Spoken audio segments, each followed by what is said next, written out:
హిందూ బంధువులందరికీ జై శ్రీరామ్, జై జై సీతారాం. మొన్న ఒక మూర్ఖుడు కదిరి కృష్ణ అని ఒక బోకు ఎదవ వెంకటేశ్వర స్వామి గురించి పేలాపన పేలాడు. వాడికి ఫోన్లు చేయడం అన్నీ చేయడం వల్ల దెబ్బకే ఆ ఫోన్ స్విచ్ ఆఫ్ చేసుకుని ఎక్కడో పోయాడో కూడా తెలియదు. ఆడు చచ్చాడో బతికాడో కూడా తెలియదు. ఆడెవడో కత్తి పద్మారావాడంట. ఆడనే మాటలకి రక్తం ఉడికిపోతుంది నాకు. నువ్వు ఒక హిందువుకే పుట్టావా? ఒకప్పుడు నువ్వేంటి? నీ అమ్మ బాబు ఏంటి? హిందువులే కదా. ఆ హిందువులు కలిస్తేనే కదా నువ్వు పుట్టావు. ఈరోజు నువ్వు ఏం మాట్లాడుతున్నావు? విమలారుణితాతుల నీలతను కమలాయ చలోక చలోకపతే విజయీ భవ వెంకట శైలపతే కందర్పదర్పహర సుందర దివ్యమూర్తే కాంతాకుచామృహ కుట్మలలోల దృష్టే. రాత్రి నేను పంపేటప్పుడు మీ శరీరంలో నిండా ఏమి ఒక్క కుంకుమ కూడా లేదు. నేను అమ్మవారి శరీరం మీద రాశా.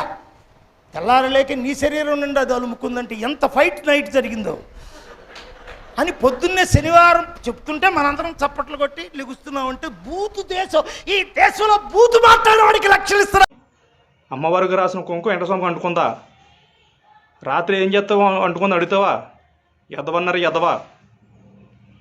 అరే, నీకు కూతురు ఉంటే నీ కూతురు అల్లుడితో పడుకుంటుందా లేదా వేరేవాడితో పడుకుంటుందా? అది కనుక్కో ముందు నువ్వు. అసలు మీ పుట్టికేంటారు అర్థం కాదు. ఈనా కొడుకు చూసినా కాటికి వెంకటేశ్వర పడి వేయడం, హిందూ దేవుళ్ళు పడి వేయడం, ఇదేనా మీ బతుకు?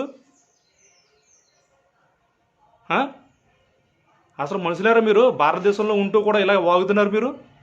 ఈ దేశంలో తింటూ, ఈ దేశం ఇచ్చే మీ ఉద్యోగాలు, ఈ దేశంలో చేసే ఉద్యోగాల వల్ల మీరు బతుకుతున్నారా దుర్మార్గులారా? అది ఆలోచించండి. ఒక అమ్మగా అబ్బకు పుట్టిన ఎదవరు కూడా అలా మాట్లాడరు. ప్రతి ఎదవ కూడా, ప్రతి పనికిమ లంజ కొడుకు కూడా హిందూ దేవుని పడేయడమే. అదే ఒక ముస్లిమ్స్ కానీ ఒక క్రిస్టియన్స్ కానీ వాళ్ళ గురించి ఎందుకు మాట్లాడరు మీరు? హిందూ దేవుళ్ళు ఎందుకు అవసరవుతున్నారు మీకు? వెంకన్న బాబు దగ్గర చేసే ఉద్యోగాలు అది అసిస్తే నీకేంట్రా బాధ? నీ అమ్మ రుక్కుముడు సొమ్ము ఎత్తున్నావా? అది మా హిందువుల సొమ్ము. ప్రతి ఒక్క భక్తుడు వేసే సొమ్ము అది. అలా సేవ చేస్తున్నారు కాబట్టి ఇస్తున్నారు. నీకేంట్రా మధ్యలో బాధ? ప్రతి ఎదవకి ఇదో ఒక అలవాటు అయిపోయింది.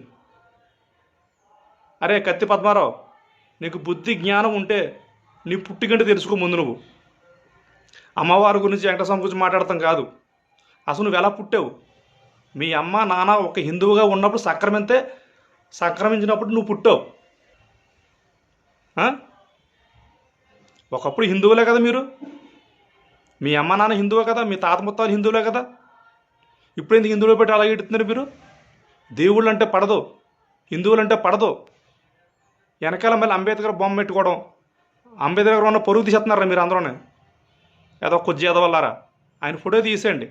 ఒరే, మీరు ఒక అమ్మగా బాబు పుట్టినట్లయితే ఒక హిందువులు కట్టర్ హిందువులు ఉన్న చోట ఆ విధంగా వాగండి. మీకు మళ్ళీ జనమంట ఉండదు. ఆ ఇంటి పేరు కత్తి అని తీసే కత్తితో పొడిచేస్తారు మిమ్మల్ని. ఏం బతుకలరా మీరు? ఎదవల్లారా. వయసుకి కొద్ది కింద 70 సంవత్సరాలు ఉండొచ్చు నీకు. ఆ వయసు తగ్గ మాటలు మాట్లాడండి. మీ బతుకులు ఏంట్రా ఎదవ బతుకులు?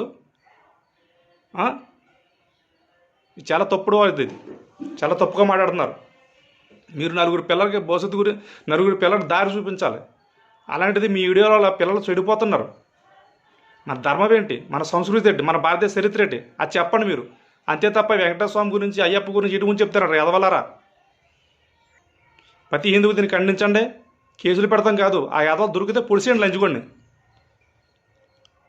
ఆ యాదవ ఎక్కడ కనిపిస్తే శుభ్రంగా బాధేయండి, పట్టేసుకుని తన్నండి. అప్పుడు స్టేషన్లో కేసు పెట్టండి. చాలా ఆవేశంగా మాట్లాడుతున్నాను. తప్పైతే క్షమించండి మిత్రులారా. ఒక హిందువుగా మాట్లాడుతున్నాను, కట్టర్ హిందువుగా మాట్లాడుతున్నాను. ఇలాంటి ప్రతి దాన్ని కూడా ఎదుర్కోవాలి. అవసరం తెలిసి తన్నేయండి అలా కొడుకుల్ని.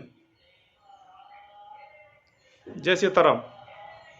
పివిఆర్ పాలిక, ఛత్రపతి శివాజీ మహారాజ్ యువసేన. భారత్ మాతాకి జై.